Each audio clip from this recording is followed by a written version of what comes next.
పూర్వకాలంలో అశ్వ సంపద, గో సంపద, గజ సంపద అంటారు. ఇటువంటి సంపద అంతా కూడా మనకి వ్యవసాయదారులు అందరూ కూడా పొలాలకు తీసుకువెళ్తారు.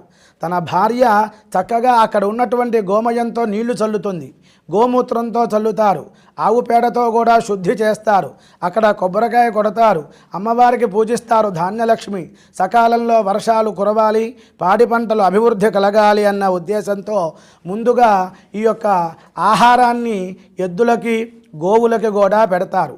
అలా పెట్టిన తర్వాత నాగలితో అరక దున్నుతారు. పూర్వం ఎన్ని అంగుళాలు దున్నేవారు అనగా 4 అంగుళములే దున్నేవారు అన్నమాట. అంటే 4 అంగుళాల లోతు అన్నమాట. ఈ యొక్క వ్యవసాయానికి సంబంధించింది అంతా కూడా దేవేంద్రుడు చెప్పారండి. నదులు సముద్రాలలో కలవటం కానీ, అదేవిధంగా కాలువలు తీయటం కానీ, నీళ్లు పెట్టాలి కదండి. వర్షాకాలంలో వచ్చినటువంటి ఆ నీటిని జాగ్రత్తగా భద్రపరుచుకోవాలి. సముద్రంలోకి వెళ్ళిపోతే ఎట్లా? అందుకని మనం చూడండి, నేను ఇల్లు కట్టాను అని అంటాం. మనమే ఇల్లు కడతామా? తాపీ మేస్త్రులు కడతారు.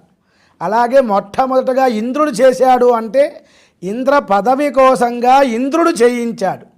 ఇంద్రుడు ఎందుకు చేశాడు అంటే తన యొక్క, మనం చూడండి, ఒక పదవి కోసం ఎంతో తపస్సు చేస్తాం, కొన్ని సంవత్సరాలు బాగా చదువుకుంటాం, అప్పుడు ఒక పదవి వస్తుంది. ఆ పదవిని నిలుపుకోవాలి అంటే కూడా ప్రయత్నం చేస్తూనే ఉండాలి. ఇంద్ర పదవి వచ్చినా ఇంద్రుడు ఆ పదవిలో స్థిరంగా ఎక్కువ సంవత్సరాలు ఉండాలి అంటే యజ్ఞయాగాదులు చెయ్యాలి. యజ్ఞయాగాదులు చెయ్యాలి అంటే ఓషధులు కావాలి. ఓషధులు కావాలి అంటే ఆహారం ఇవ్వాలి. పురోడాశము అంటారు.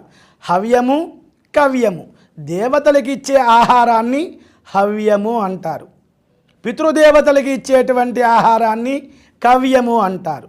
ఆహారం ఇవ్వాలి అంటే నెయ్యి కావాలి కదా, గోవృద్ధి పొందాలి కదా. మన యొక్క ఆస్తి ఏమిటి అంటే పూర్వకాలంలో గో సంపద. ఈ ఆవు యొక్క తల్లి, ఈ ఆవు యొక్క తల్లి 3 తరముల ద్వారా వచ్చిన పాలు, పెరుగు, వెన్న, నెయ్యి ఏదైతే ఉంటుందో అది అమృతతుల్యమైనటువంటిది. ఆ అమృతతుల్యమైనటువంటి నేతితో దేవతలకి స్వాహ అంటూ ఆహారాన్ని ఇచ్చినట్లయితే దేవతలు తృప్తి పొంది తన పదవిని కాపాడుకుంటూ ఉంటారు.